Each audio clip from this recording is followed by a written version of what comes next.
인원 많이 오지. 우리 3일 수요 예배를 하나님 앞에 올려드리겠습니다. 네, 우리 본문 말씀 창세기 21장 1절부터 같이 읽겠습니다. 여러분, 1980년대 작가로 신시아 하이멜이라는 사람이 있습니다. 그 사람이 쓴 책 제목 중에 재밌는 제목이 있어요. 나 없인 못 산다더니 왜 아직 살아있니? 라는 제목입니다. 저희 학교에 교수님 중에 심리학을 전공으로 하신 교수님이 계신데, 목사님이시죠?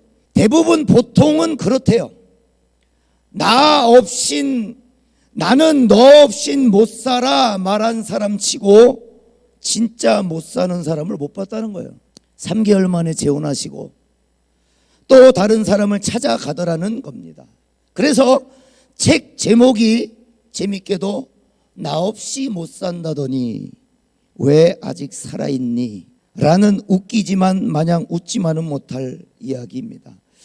여러분에게는 나는 이것 없으면 못 살아 하는 것, 정말 못 살 것 같은 것이 있나요?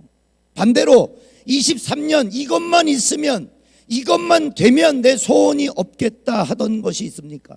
여러분이 한 해를 시작하며 꿈꿔왔던 소원과 계획들, 그리고 기도의 제목들, 이루어지고 있는 건지도 모를 만큼 아무 일도 일어나지 않고 있는 내 인생을 보면서 하나님을 원망하고, 아니 이제는 원망도 하기 싫어 아예 없는 취급을 하고 있지는 않는지 돌아봐야 합니다. 창세기 18장 10절에 그가 이르시되 내년 이맘때 내가 반드시 내게로 돌아오리니 내 아내 사라에게 아들이 있으리라. 여러분, 하나님은 지금 아들이 없는 99세 된 노인 보고 내년 이맘때 아들을 낳을 것이라는 약속을 하십니다. 그런데 이 약속은 25년 전에 이미 하셨던 약속이에요. 25년 전에. 창세기 12장 7절에 여호와께서 아브라함에게 나타나 이르시되 내가 이 땅을 내 자손에게 주리라 하신지라. 그러시면서 뭐라고 말씀하시냐면 너의 본토 친척 아비집을 떠나라, 이렇게 말씀하시는 거예요. 전제 조건은 뭐예요? 이 땅을 내 자손에게 주리라 하신지라요. 뭘 약속하고 계시죠? 자손을 약속하고 계세요. 그러면 아브라함은 지금 자식이 없는 상태라는 것이 분명하죠. 이 땅을 내 자손에게 주리라 하신지라, 아들을 약속하고 계신 거예요. 여러분, 이 말씀을 하신 때에 아브라함의 나이 75세입니다. 그리고 99세까지 다 잊을만 할 때 찾아오셔서 99세에 내년 이맘때 네가 아들을 낳을 것이야. 여러분, 장장 25년의 기다림이에요. 25년의 기다림. 여러분, 때와 시기는 우리가 정할 수 없습니다. 때와 시기는 하나님이 정하십니다. 그러면 우리에게 요구하시는 것은 뭘까요? 기다리는 거예요. 여러분, 버스 시간표에 탑승객의 시간을 맞출까요? 그럼 버스 시간표를 맞춘다는 것은 뭘 얘기하느냐? 기다려야 탈 수 있다는 거예요. 그 시간에 맞게 내가 기다려야, 정류장에서 기다려야 버스를 타는 거예요. 버스가 탑승객의 시간을 맞추는 게 아니라. 여러분, 그 하나님의 약속을 기다리는 와중에는 아브라함이 완벽하지 않았어요. 실수도 있었습니다. 여러분 잘 알고 계시는 아내 사라의 말을 듣고 어떻게 하죠? 아내의 여종이었던 하갈과 동침하여 이스마엘이라는 아들을 낳습니다. 그런데 성경은, 하나님은 냉정하게도 분명하게 말씀하신 건 뭐예요? 네 씨에서 난 자라야 약속의 자식이다, 그렇게 얘기하세요. 그러니까 아내 말을 듣고 이스마엘이라는 아들을 낳은 것은 약속의 자식은 아니라는 거예요. 아들은 낳을 수 있어. 그런데 약속의 자식은 아니야. 여러분, 고대 사회에 가부장이라면 누구나 원했던 아들입니다. 장자입니다. 누구나 원했어요, 장자는. 아브라함도 간절하게 원했던 소원이었습니다. 하지만 그 약속을 얻기까지는 아브라함에게는 대가가 필요했었어요. 창세기 12장 1절에 여호와께서 아브라함에게 이르시되 너는 너의 고향 친척과 아버지의 집을 떠나 내가 내게 보여줄 땅으로 가라. 여러분, 아브라함을 부르시고 그의 익숙했던 모든 것, 친구, 가족, 안전과 평안이라는 울타리를 벗어나 종착지를 모르는 곳으로 부르십니다. 그래서 히브리서는 뭐라고 얘기하느냐? 아브라함에 대해서 갈 바를 알지 못하고 갔다. 하나님을 믿는 믿음의 여정은 갈 길을 알지 못하고 가는 길이라는 것을 말해주고 있습니다. 여러분, 보이니까 가고 만져지니까 믿는 것으로는 이 여정을 다 할 수 없어요. 어쩌면 이 시대의 문제가 여기 있지 않을까 생각됩니다. 떠나야 하나님의 약속이 이루어지고 떠나야 계획이 이루어지는데 가야만 보이는 것이 믿음의 삶인데 다들 본토 친척 아비집을 떠나질 못해요. 울타리를 벗어나질 못해요. 믿음을 그냥 보관만 하고 있어요. 사용할 줄 몰라요. 그런데 나가지는 못하고 가지는 못하면서 아들만 원해요. 하나님 약속하셨잖아요. 하나님 신앙생활 했잖아요. 하나님 믿었잖아요. 하나님 기도했잖아요. 여러분, 기도는 왜 합니까? 고난이 없기를 바라기 때문에 기도하시나요? 여러분, 고난을 이기기 위해 필요한 게 기도입니다. 고난이 내게서 제발 물러갔으면 좋겠어서 기도하는 게 아니라 고난은 와요. 여전히 내게 올 것들은 온다고요. 풍파와 슬픔과 어려움들은 와요. 그런데 뭐가 필요해요? 성도는 그걸 잘 견디는 것이 필요해요. 잘 돌파하는 것이 중요해요. 왜냐? 우리의 삶이 곧 하나님이 살아계신가 죽어 계신가의 증거이기 때문에. 고난을 당하는 성도를 통해서 믿지 않는 자는 봅니다. 뭘 봐요? 저건 왜 이렇게 웃고 다녀? 아니, 고난이고 풍파인데 왜 이렇게 웃고 다녀? 너 안 힘들어? 그게 증거라고요. 하나님이 살아계신. 고난도 피해가게 해주세요가 아니라 고난이라도 이기고 뚫고 돌파하게 해주세요. 여러분, 이게 기도의 기초이며 기도의 목적입니다. 여러분, 결국 25년의 기다림 끝에 오늘 본문은 뭘 얘기하고 있죠? 2절에 사라가 임신하고 하나님이 말씀하신 시기가 되어 노년에 아브라함에게 아들을 낳으니 아브라함이 그에게 태어난 아들 곧 사라가 자기에게 낳은 아들을 이름하여 이삭이라 하였고. 여러분, 약속하신 아들 이삭이 진짜 나왔어요. 아브라함의 아내 사라를 통해서 진짜 아들이 태어났어요. 여러분, 아브라함의 믿음도 참 대단해요. 중간에 실수들도 있었지만 25년 기다림으로 결국 하나님의 약속을 받았어요. 여러분, 하나님이 아브라함에게 너의 본토 친척 아비집을 떠나라고 했을 때 집을 떠나는 모습을 본 가족들의 반응은 어땠을까요? 저놈이 미쳤나? 여길 떠난다고? 집을 떠난다고? 왜 그렇게까지 해야 돼? 왜 죽으려고 그래? 여러분, 고대 사회는요, 지금처럼 개인주의는 찾아볼 수가 없는 시대입니다. 그러니까 집 안을 떠난다, 집을 떠나서 생활한다, 아버지 내가 성공해서 돌아오겠습니다는 이건 상상조차 할 수 없는 일이에요. 그렇게 생각한 사람이 없어. 그 당시는 조금만 시간을 주세요, 돈 많이 벌어올게요, 그런 게 없어요. 그런 생각조차 하는 시대가 아니에요. 가족 중심의 공동체의 생활을 했기에 친인척들이 모두 모여서 함께 생활을 합니다. 그러니까 한 사람의 성공도 한 사람의 성공이 아니라 가족 전체의 성공이자 한 사람의 실패는 그 가족 전체의 실패인 거예요. 그러니까 한 사람 때문에 가정의 가문의 위상과 이 위험과 흔들림이 한 사람 때문에라도 이루어질 수 있는 게 고대 사회입니다. 여러분, 거기다가 아브라함의 아빠 데라가 돈을 좀 벌었겠어요? 여러분, 우상 만드는 직업을 가진 당시의 갑부 중에 갑부입니다. 아브라함의 아버지는. 아브라함이 살았던 생가를 보니까 방이 실제로 20개가 넘는다 그래요. 여러분, 상식적으로 가족을 떠나 생활한다는 것은 말이 안 되거니와 그런 생각을 하고 사는 사람 자체가 없었던 환경에서 아브라함은 하나님의 명령에 가족의 집을 떠난 것이죠. 대단한 거예요. 누구도 그렇게 안 사는데 하나님의 명령에 진짜 간 거예요. 여러분, 왜 그럴 수 있었을까요? 왜 갈 수 있었을까요? 하나님을 절대적으로 신뢰했기 때문에, 하나님을 절대적으로 믿었기 때문에.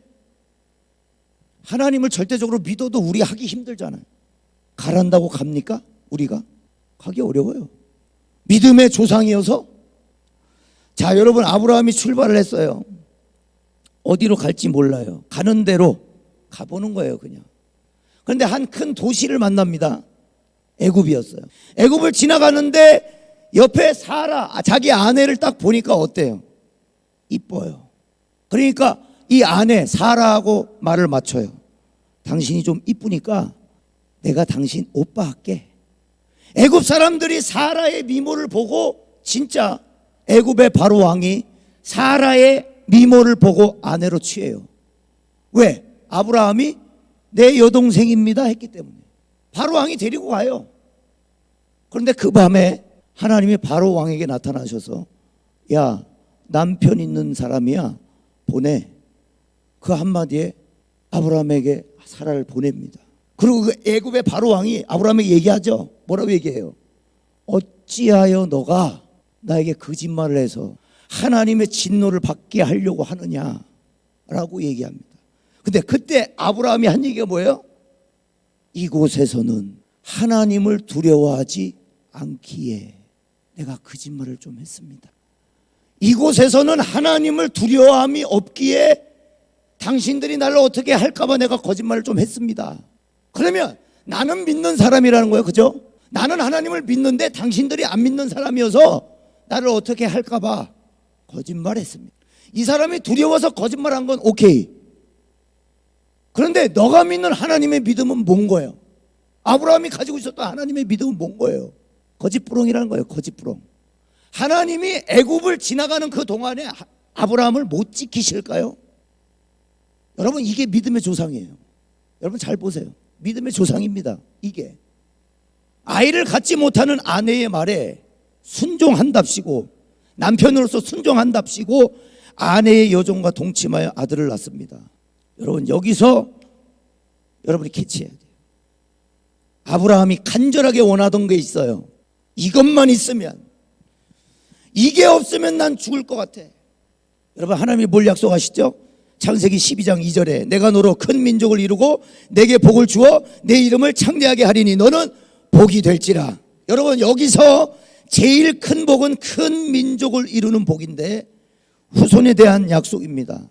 아들 주시겠다는 거예요. 그 후손을 통해서 누구까지? 그리스도까지 오시게 되는 축복입니다. 그러니까 아들이 없었던, 특히 장남이 없었던 아브라함에게는 큰 민족을 이루는 것보다, 내 이름을 창대하게 해주겠다는 말보다 내가 너 후손 줄게, 내가 너 아들 줄게 라는 말이 더 크게 다가왔을지 모르겠어요. 하나님이 정말 신뢰할 만한 분이어서, 정말 그 전능하신 하나님이어서 믿었다기보다 내가 너에게 후손 줄게. 오케이, 그러면 갈게요. 여러분, 그러면 장남이라는 게 뭐길래, 도대체 장남이 뭐길래? 여러분, 고대 시대 상속법은 가문의 위상을 잃지 않기 위해 누구에게 재산 상속을 하면 장남에게 했습니다. 개인과 가문의 희망이 바로 이 장남에게 달려 있었다는 거예요. 근데 만약에 아들이 없었다, 그 집안은 시한부 선고받은 거나 마찬가지예요. 곧 없어질 가족들인 거예요. 뭐 지금도 마찬가지죠. 곧 없어질 가족인 거예요. 그러니까 아브라함에게 있어서는 아브라함, 사라 둘만 봤을 때는 이제 대가 끊긴 거예요. 시한부예요. 근데 거기다 더군다나 가족까지 떠났어.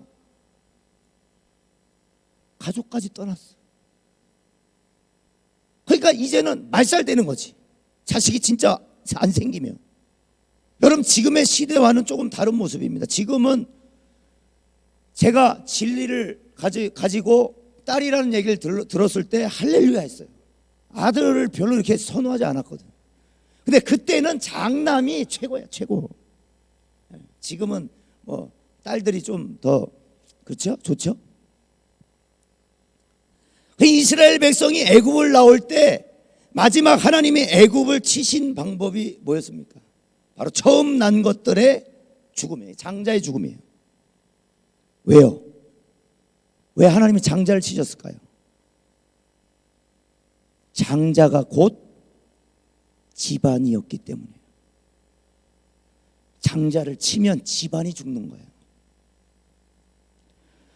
여러분, 어디를 가야 할지도 모르는 여정을 출발하면서까지, 가족들을 떠나 편안한 울타리를 벗어나기까지 그가 진정으로 원했던 것은 뭘까요? 그 고생을 하면서 하나님의 말씀에 대한 믿음도 저는 있었다고 봐요. 그런데 하나님 주위에 있는 게 우리 눈에 더 잘 들어오는 게 사실이에요. 그게 더 솔깃한 게 사실이에요. 하나님이 주실 수 있는 것들, 돈과 부와 명예, 자식, 성공, 지식 다 좋은 것들입니다. 그런데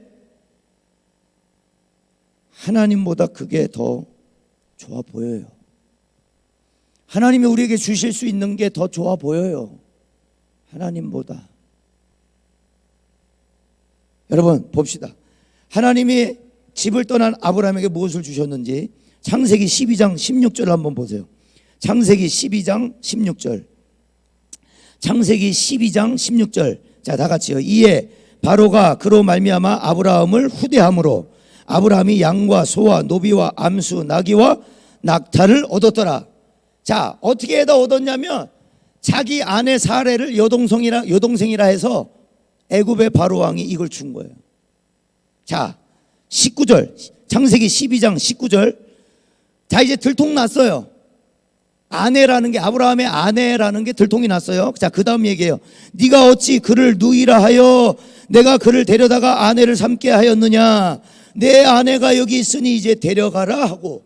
자, 20절이요. 바로가 사람들에게 그의 일을 명하매 그들이 그와 함께 그의 아내와 그의 모든 소유를 보내었더라.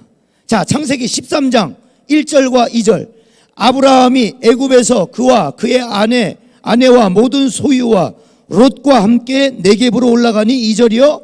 아브라함에게 가축과 은과 금이 풍부하였더라. 할렐루야.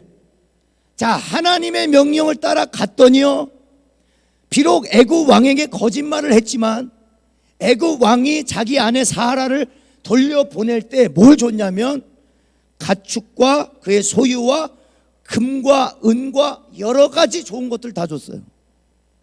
같이 보내요. 아내 보낼 때 그걸 같이 보냈다고.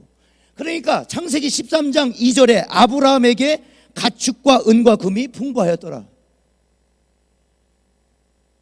여러분, 풍족하게 만드신 거예요. 가축의 재산의 풍요를 주셨어요. 금과 은도 주셨어요. 하나님의 말씀대로 갔더니 필요를 넉넉하게 채우셨어요. 여러분, 그런데 창세기 15장 보세요. 창세기 15장 1절과 3절에 하나님과 아브라함이 대화합니다. 자, 이거를 저는 쉬운 성경으로 여러분들 읽어드릴게요. 자, 따라오세요. 15장 1절. 이 일들이 있은 후에 여호와께서 환상 가운데 아브라함에게 말씀하셨습니다. 아브라함아, 두려워 마라. 나는 내 방패이다. 내가 너에게 큰 상을 줄 것이다. 자, 2절이에요. 그러자 아브라함이 말했습니다. 주 여호와여, 도대체 저에게 무엇을 주시렵니까? 저에게는 뭐가 없습니까? 뭐가 없습니다. 아들이 없습니다. 그러니 다마스커스 사람인 제 종 엘리에셀이 제 모든 재산을 물려받을 것입니다. 여러분, 중요한 건 3절입니다. 3절. 아브라함이 또 말했습니다. 주께서 저에게 아들을 주지 않으셨으므로. 여기서부터는 항변이에요. 여러분, 하나님이 금과 은과 풍성한 가축의 때를 몰게 하셨어요. 풍족하게 하셨어요. 그런데 창세기 15장에 보니까 아브라함의 마음에는 뭐가 있어요? 자손 주신다면서요. 자손. 내가 아들 없어서 지금 이렇게 된 거 아닙니까? 아들 없어서. 뭐예요? 하나님이 나의 큰 상급이에요. 자식 주세요. 자식. 나 아들 필요해요. 아들.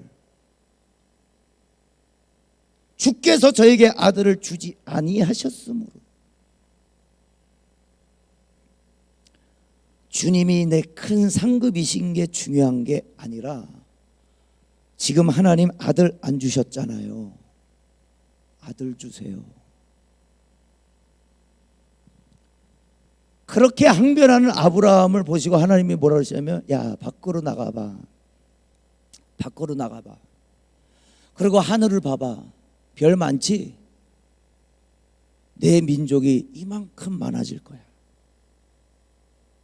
아브라함도 바본 것 같아. 그걸 보니까 이뻤던 모양이에요. 하늘의 별이. 성경이 뭐라 그래요? 그 다음 절이 뭐라 하냐면 아브라함이 하나님을 믿으니. 아브라함이 하나님을 또 믿어요. 그렇게 아들 안 주셨잖아요. 항변하다가 하나님이 하늘의 별을 딱 보여주니까 이게 내 민족이 될 거야. 저렇게 많아질 거야. 근데 아브라함이 바보같이 또 믿어. 아브라함이 하나님을 믿으니 그의 의로 여기셨더라.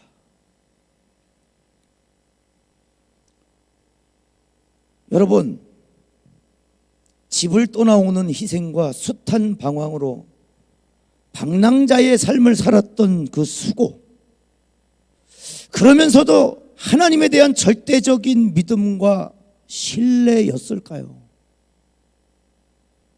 그렇게 희생하고 그렇게 갈 길을 몰라 방랑자의 삶을 사는데 정말 하나님의 절대적인 신뢰와 믿음뿐이었을까요? 아니면 하나님을 믿되 하나님으로부터 얻어낼 것이 있었기 때문이었을까요? 여러분, 23년도 우리가 한 해를 정돈해 볼 때 하나님을 믿어왔던, 주의를 그렇게 지키고 여러 섬김과 봉사를 드렸던 우리의 믿음은 어디서 나와서인가를 돌아보시기 바랍니다. 여러분이 알게 모르게 여러 모양으로 하나님을 섬기시고 희생한 것은, 또 하나님을 기다리고 기다림으로 기도하셨던 것은 정말 하나님을 믿어서 신뢰해서 사랑해서인가요? 얻어낼 것이 있어서 아직 못 얻어내서 기다리며 계신가요? 여러분, 오늘 본문 말씀 아브라함에게 약속하신 뒤 무려 25년이 걸렸습니다. 아들을 주신다는 그 약속을 하시고 25년이 걸렸어요. 오늘 본문의 1절입니다. 여호와께서 말씀하신 대로 사라를 돌보셨고 여호와께서 말씀하신 대로 사라에게 행하셨으므로 사라가 임신하고 하나님이 말씀하신 시기가 되어 노년에 아브라함에게 아들을 낳으니, 여러분, 정말 약속하신 아들을 얻게 됩니다. 장남이 없는 가정에, 여러분 생각해 보세요. 잔치 중에 잔치 아니에요? 경사 중에 경사 아니에요? 그 시대적으로 봤을 때 장남이 있고 없고가 가정의 생사가 달려 있다면 이거 경사 아닙니까? 경사. 이 소식을 들은 많은 이들이, 야, 너가 믿는 하나님 정말 대단하시다. 집을 떠나온 이유가 있었구나. 장남이 생겼으니 이제 집안이 든든하겠구나. 대가 이어지겠구나. 이러려고 네가 그렇게 하나님을 믿었구나. 박수 받고 축하받았을 거예요. 여러분, 아브라함은 최종 목적지까지 왔어요. 자신이 생각한. 이제 잘 죽으면 되잖아. 행복한 노년을 꿈꾸면 돼요. 이제 자식이 생겼으니까. 할렐루야 아니에요. 그렇게 기다렸던 거, 주여 25년이나 걸려서 하여간 내가 많이 고생했지만 하나님 하여튼 감사합니다. 축하받는 거예요. 결국 후손을 보게 됐어요. 여러분, 이것은 아브라함의 입장에서도 하나님에게 입장에서도 완벽한 결말이에요. 25년의 기다림 끝에, 하나님을 믿음으로 견디고 기다림 끝에 결국 아들을 보다. 아주 좋은 결말입니다. 완벽한 결말이에요. 그리고 하나님이 완벽한 보상 하셨어요. 진짜 아들을 주셨으니까. 그런데 이제 아들이 생겼으니 행복하게 죽으면 되겠구나 했던 아브라함에게 하나님이 또 찾아와요. 여러분, 제가 이 말씀을 묵상하다가, 전체 말씀을 묵상하다가 이제 그만 나타나셨으면 좋겠는데, 이렇게 아브라함이 믿음의 조상이다, 25년 기다려서 믿음의 조상으로 승리했다, 아들을 얻었다, 이제 이 후손으로 그리스도께서 오실 것이다, 끝나면 좋은데 하나님이 또 나타나요. 창세기 22장 2절에 여호와께서 이르시되 내 아들 내 사랑하는 독자 이삭을 데리고 모리아 땅으로 가서 내가 내게 일러준 한 산 거기서 그를 번제로 드리라. 여러분, 이 말씀에 모든 게 담겨 있습니다. 아브라함이 이삭을 대했던 태도가 담겨 있어요. 2번 반복하고 있죠. 내 아들 사랑하는 독자. 네가 네 아들 네 사랑하는 독자라고 표현하고 있어요. 여러분, 하나님이 주신 독자 이삭은 이삭이 태어난 날 이후로부터 아브라함의 모든 것이 되었어요. 아브라함의 전부가 되었어요. 하나님보다 자녀에게 삶의 무게가 기울었어요. 여러분, 얻어낼 것을 얻었어요. 그토록 기다린 이유, 가족들의 우려 속에서도 갈 수 있었던 이유, 장자가 없는 사람이었기에 아들을 주신다는 말에 혹했습니다. 그래서 하나님의 부르심에 순종하면 나도 아들을 진짜 가질 수 있지 않을까? 우리 가정이, 우리 가문이 강대한 가문이 될 수 있지 않을까? 진짜 하나님의 명령대로 갔을 때 순종하면 그렇게 강대해지지 않을까? 진짜 아들을 주시지 않을까? 여러분, 우리의 신앙도 마찬가지입니다. 믿는 이유, 가는 이유, 희생하는 이유, 섬기는 이유, 솔직하게 얘기해 보세요. 다 있어요. 다 있어요. 시작은 주님이 좋아서라고 하는데 이렇게 하면 이렇게 해주시지 않을까? 이렇게 하면 복 주시지 않을까? 이렇게 하면 진짜 잘되게 하시지 않을까? 그래서 잘되게 하시고 복 주시면 그 다음은요, 그 다음은 진짜 원하는 걸 얻어낸 다음이 중요한 거 아닙니까? 다음이. 섬길 이유가 없어지나요? 희생할 이유가 없어집니까? 믿을 이유가 없어집니까? 기도해야 할 이유가 사라지나요? 그렇다면 아예 얻지 않는 게 우리에게 복이 될 수 있어요. 이미 얻었기 때문에 기도하지 않고, 이미 얻었기 때문에 더 이상 섬기지 않고, 이미 얻었기 때문에 희생하지 않는다. 그럼 아예 갖지 않는 게 복일 수 있어요. 여러분, 한 가정을 소개해 드릴게요. 자녀를 간절하게 원했지만 생기지 않았던 애나라는 미국 여자의 가정이 있었다고 합니다.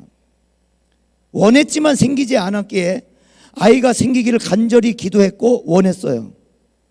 그리고 그 애나가 고백하기를 생기기만 하면 내 인생에 행복이 찾아올 것이라고 생각했다고 해요. 그리고 진짜 그 숱한 기간 동안 노력해왔던 결실이 맺어집니다. 진짜 생겼어요. 자식만 낳으면 행복할 거라 생각했던 애나의 마음은 얼마 가지 않아 산산조각 나버립니다. 사랑하는 자녀를 위한다는 명분으로 애나 자신의 두려움과 불안으로 자녀의 사사건건을 자신의 방법대로 제한하고 감시하고 억압하고 과보호하느라 도리어 자녀의 숨통을 막는 일이 되어버렸답니다. 자녀에게 최고의 삶을 주려던 애나 엄마의 이야기는 마음 가장 깊은 소원을 이루는 것은 오히려 독이 될 수 있다는 조언을 남기게 됩니다. 로마서 1장 24절에 하나님께서 사람들이 원하는 대로 제약된 행동을 하도록 내버려 두셨다고 해요. 사람들은 이제 가지각색의 더러운 죄를 자기들끼리 부끄러운 짓을 행하여 몸을 더럽혔다고 얘기합니다. 여러분, 하나님이 벌 주시는 방법 중에 하나가 뭐냐면 내버려 두는 거예요. 여러분, 고난을 주는 게 아니고요, 그냥 버리는 거예요. 그게 하나님이 벌하시는 방법 중에 하나예요. 가만히 죄가 죄인지도 모르고 그래 네 알아서 해라. 로마서 1장 24절에 사람들이 원하는 대로 제약된 행동을 하도록 내버려 두는 거예요. 그게 하나님의 벌이에요. 여러분, 차에는요, 자동차에는 앞으로 가는 기능만 있나요? 뒤로 가는 기능도 있죠. 그런데 제일 중요한 건 뭐냐면 멈출 수 있는 기능이에요. 멈춰야 할 때 멈추는 브레이크가 가장 중요해요.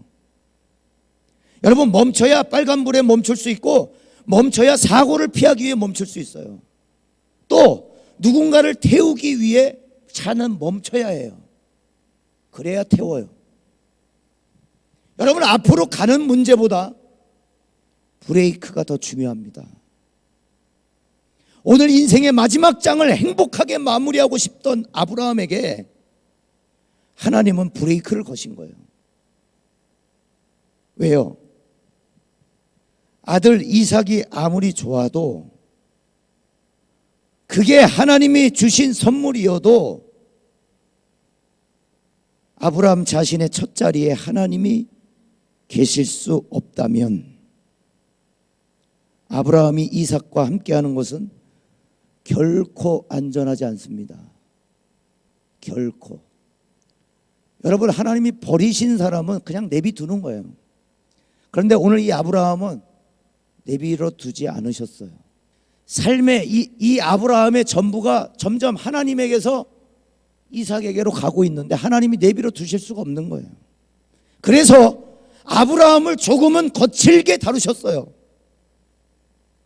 비인격적인 것처럼, 비상식적인 것처럼 아들을, 네 사랑하는 독자 아들 이삭을 번제로 드려라, 불로 태워서 나에게 줘라, 이 얘기예요. 거칠죠.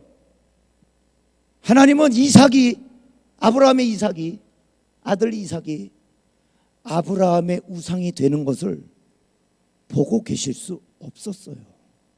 그래서 망가지는 것을 볼 수가 없었던 거예요. 여러분, 백발의 노인이 이제 아들을 얻었어요. 어떻게 키웠을까요? 아까 애나라는 여자 얘기를 했죠.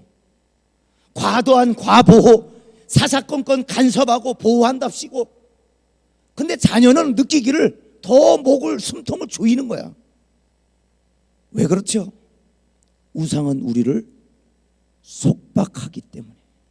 여러분, 100세 넘은 노년에 얻은 아들을 어떻게 키웠을까요? 이 가문을 이어갈 완벽함을 추구하면서 억압하고 간섭하고 성에 차지 않으니까 매를 들고 폭력을 행사하기 시작하고 성에 찰 때까지 구박하고, 유일한 내 자랑, 유일한 내 기쁨, 이삭이 잘 되면 좋고 성에 못 차면 실망하고 절망하고 우울한 거야. 생사가 어디에 달렸어요? 이삭이 어떻게 하느냐에 달렸어.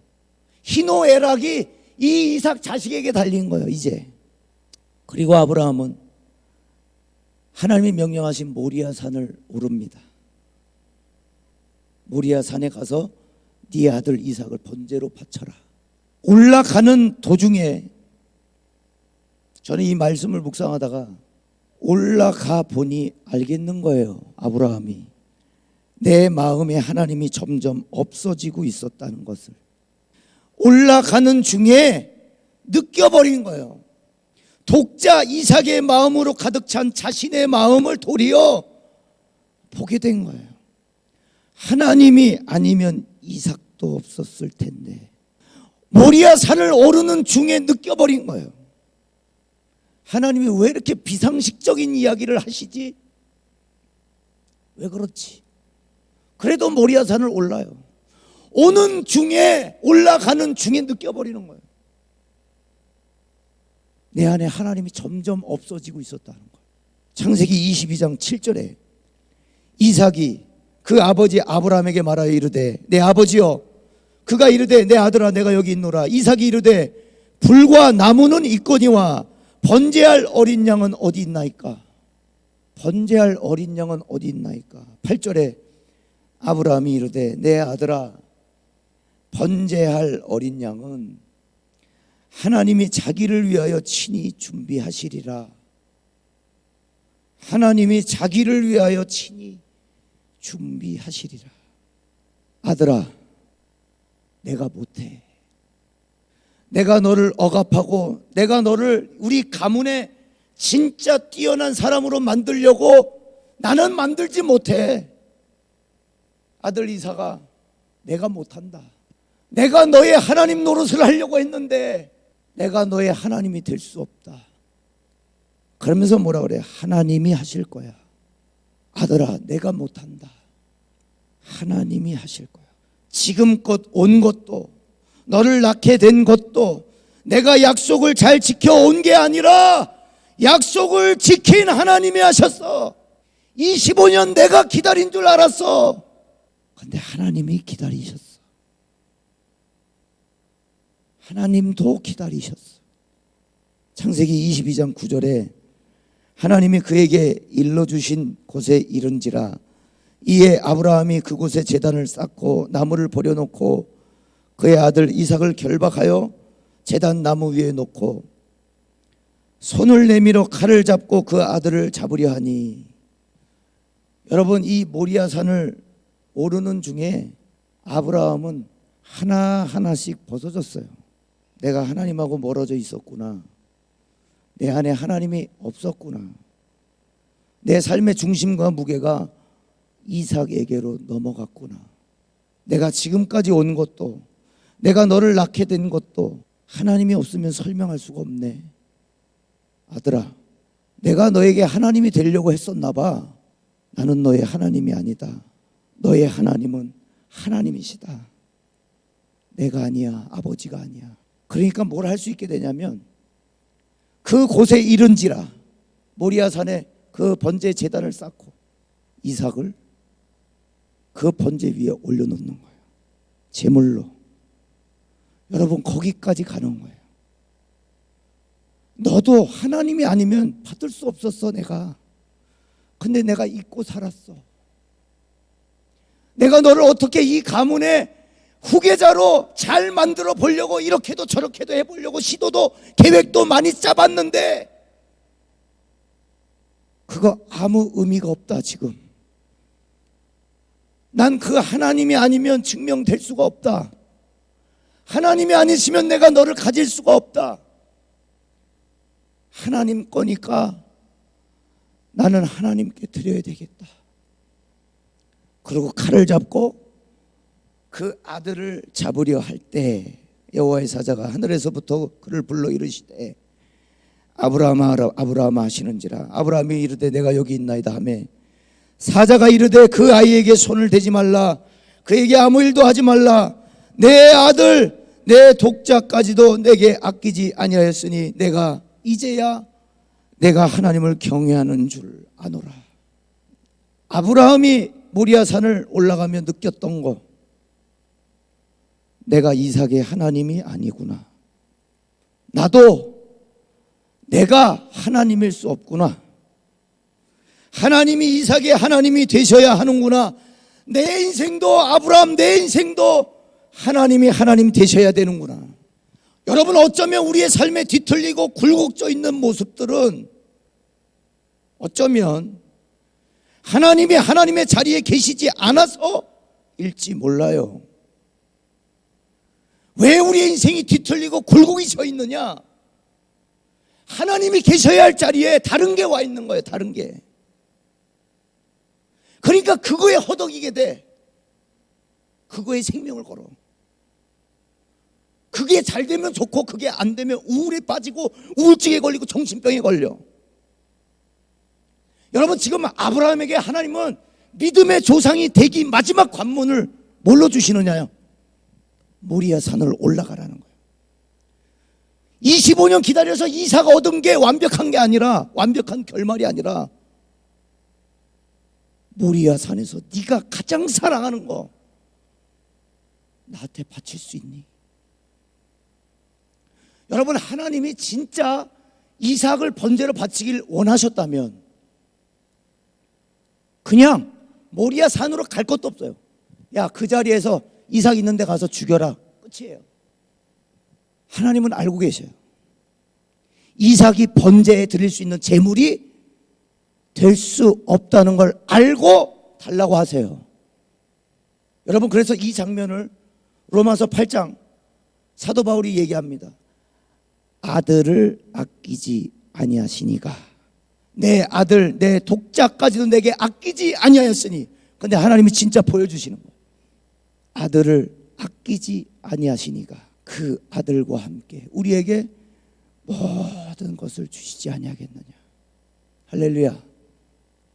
여러분, 우리는 하나님에게서 무엇을 얻느냐? 결국에 우리의 신앙생활을 뭐 때문에 하느냐? 다 이유가 있어요.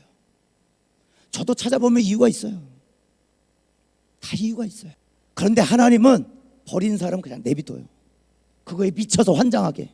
그러면 멸망하는 거예요. 그런데 아브라함처럼 거칠게 다루신다. 거칠게 우리를 왜?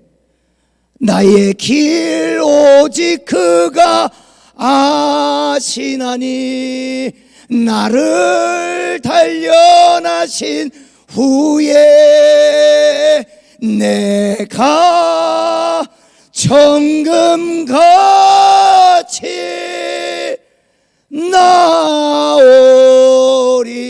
나오리라. 정금이 되게 하시려고.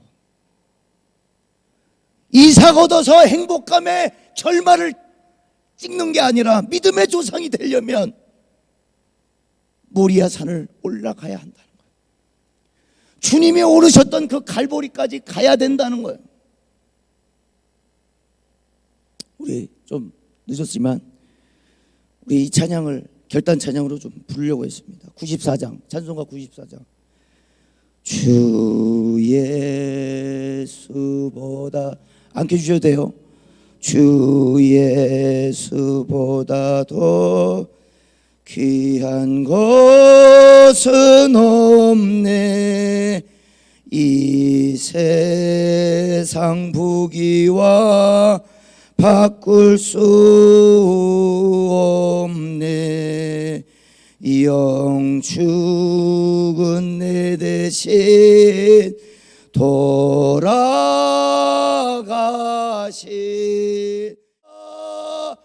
버렸네. 주 예수보다도 여러분 모리아 산을 오르시기를 바랍니다. 모리아 산은 벗겨지는 시간입니다. 착각하던 것에서부터 실체를 보는 시간이에요. 하나님이 힘들게 하려고 하시는 것이 아니라 하나님으로 충분하게 하시는 시간입니다. 우리에겐 고난이 있을 수 있어요. 비상식적인 일이라고 하나님 앞에 불만을 토로할 수 있어요. 그런데 하나님으로 충분하려면 결국 하나님밖에 안 남아야 해요.